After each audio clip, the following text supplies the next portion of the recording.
പ്രിയ സഹോദരങ്ങളെ, ഞാൻ വലിയ കോളേജിലോ സെമിനാരിയിലോ പോയി പഠിച്ചിട്ടില്ല.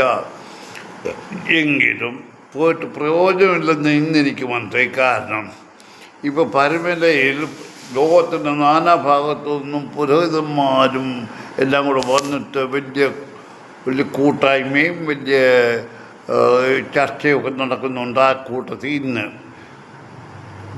വേദപുസ്തക പഠന ക്ലാസ് എന്നു അതെനിക്കറിയത്തില്ല. അത് ആ പേര് വെച്ചെങ്കിലും അവിടെ നടന്നെന്തുവാണെന്ന് എനിക്കറിയത്തില്ല. ഏതായാലും അത് പൊക്കോട്ടെ. എങ്കിലും ഞാൻ ചിലപ്പോഴൊക്കെ ബൈബിൾ എടുത്ത് വായിക്കും. അതിൽ കാണുന്ന ഭാഗം 2-3 പ്രാവശ്യം മനസ്സിലായില്ലെങ്കിൽ 2-3 പ്രാവശ്യം വായിച്ചു നോക്കി വെച്ച് അത് കിട്ടുന്ന ആശയം മറ്റുള്ളവരുമായിട്ട് പങ്കുവയ്ക്കും. ഇന്ന് അതിലൊന്നാണ്.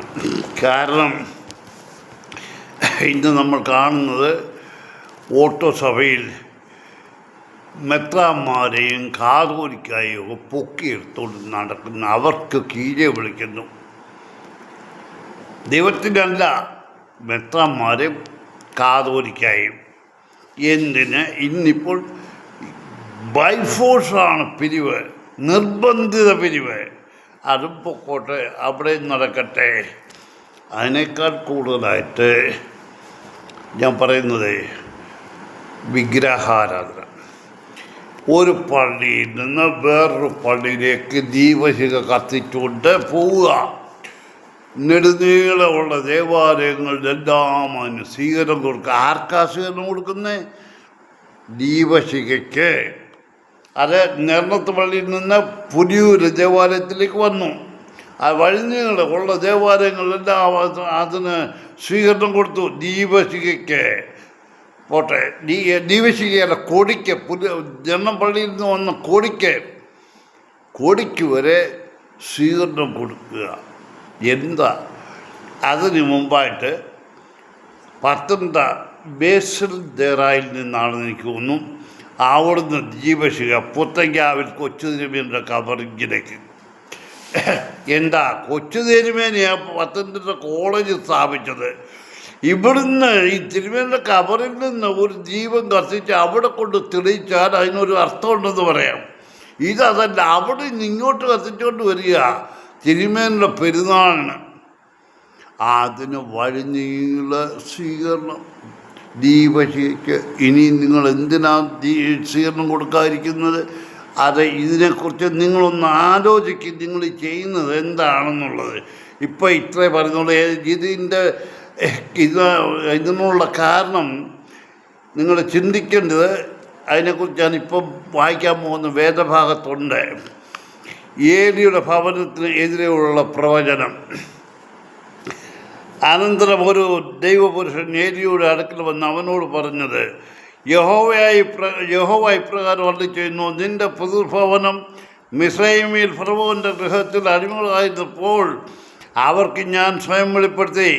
ഞാൻ എൻ്റെ യാഗപീഠത്തിന്മേൽ കയറുവാനും ധൂപം കാട്ടുവാനും എൻ്റെ സന്നിധിയിൽ എഫോദ് ധരിക്കുവാനും ഞാൻ അവനെ ഇസ്രായേലിൻ്റെ സകല ഗോത്രത്തിലും എനിക്ക് പുരോഹിതനായി തിരഞ്ഞെടുത്തു. ആരെ? ഏലിയെ.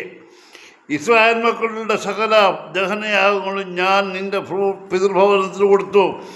തിരുനിവാസത്തിൽ അർപ്പിക്കുവാൻ ഞാൻ കൽപ്പിച്ചിട്ടുള്ള എൻ്റെ യാഗങ്ങളും വഴിപാടുകളും നിങ്ങൾ ചവിട്ടുകയും എൻ്റെ ജനമായ ഇസ്രായേലിൻ്റെ എല്ലാ വഴിപാടുകളിലും പ്രധാന ഭാഗം കൊണ്ട് നിങ്ങളെ തന്നെ കൊഴിപ്പിക്കുവാൻ തക്കവണ്ണം നീ നിൻ്റെ പുത്രന്മാരെ എന്നെക്കാൾ ബഹുമാനിക്കുകയും ചെയ്യുന്നതെന്ത്?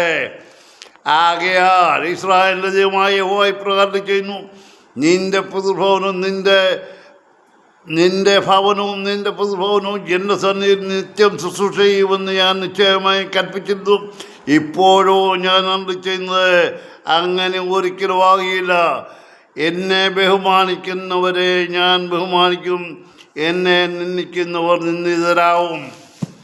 മനസ്സിലാക്കുക. ഇവിടെ എന്താ നമ്മൾ മനസ്സിലാക്കിയത്? ഏലിയോടാണ് പറഞ്ഞത്.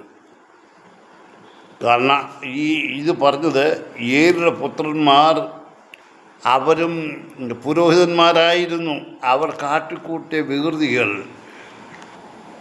അതിനെ എനിക്ക് തടയാൻ സാധിച്ചില്ലത് തടഞ്ഞില്ല. അവിടെ നടന്നു കണ്ടു കഴിഞ്ഞിട്ട് അവൻ പറഞ്ഞു, ഏലി പറഞ്ഞത്, ഒരു മനുഷ്യനോട് പാപം ചെയ്താൽ ദൈവത്തോട് അപേക്ഷിക്കാം, എന്നാൽ ഒരു മനുഷ്യൻ ദൈവത്തോട് പാപം ചെയ്താൽ ആരോട് അപേക്ഷിക്കും?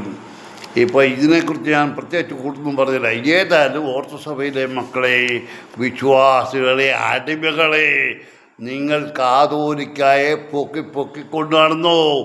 അവൻ പറയുന്ന കേട്ട് നടന്നു. കോടിയോ കുന്തിരിക്കത്തെ കുറിത്തോലെയോ കൊടിമരത്തെയോ നിങ്ങൾ പൂജിക്കുവീൻ. ഇനി നിങ്ങൾ ഒരു ദൂരസ്ഥലത്തുനിന്ന് കൊടിമരം എഴുന്നള്ളിച്ച് ഓരോ വഴിയിലുള്ള ദേവാലയങ്ങളിൽ അതിന് സ്വീകരണം കൊടുത്തു കൊണ്ടുവന്ന് ചില സ്ഥലങ്ങളിൽ സ്ഥാപിക്കാൻ പോകും. അതൊക്കെ നിങ്ങൾ ചെയ്തുകൊണ്ടിരിക്കുവിൻ. നിങ്ങൾ ഈ വേദഭാഗം കേട്ടോ.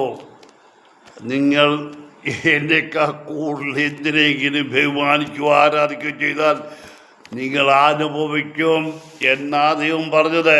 ദൈവം പല ഭാഗത്തും പറഞ്ഞിട്ടുണ്ട്. എന്നേക്കാൾ കൂടുതൽ ഒന്നിനെയും നിങ്ങൾ സ്നേഹിച്ചാൽ എനിക്കിഷ്ടമാകത്തില്ല. ഞാൻ സ്വാർത്ഥനാണ്. നിങ്ങൾ മനസ്സിലാക്കാൻ കഴിവുള്ളവർ മനസ്സിലാക്കുവിൻ.